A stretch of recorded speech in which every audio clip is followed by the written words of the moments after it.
ফিলিস্তিনকে রাষ্ট্র হিসেবে আনুষ্ঠানিক স্বীকৃতি দেবে দক্ষিণ ইউরোপের দ্বীপ দেশ মাল্টা। গতকাল রোববার এই ঘোষণা দিয়েছেন দেশটির প্রধানমন্ত্রী রবার্ট আবেলা। টাইমস অব মাল্টার বরাত দিয়ে এ তথ্য জানিয়েছে তুরস্কের বার্তা সংস্থা আনাদোলু।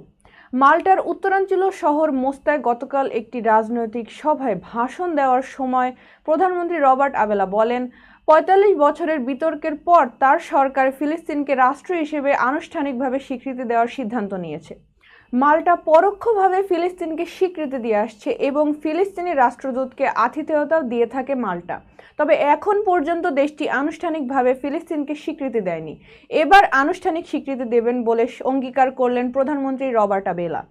আবেলা ইঙ্গিত দিয়েছেন, আগামী ২০ জুন জাতিসংঘের একটি নির্ধারিত সম্মেলনে ফিলিস্তিনিকে আনুষ্ঠানিক স্বীকৃতি দেওয়ার পদক্ষেপ নেওয়া হবে।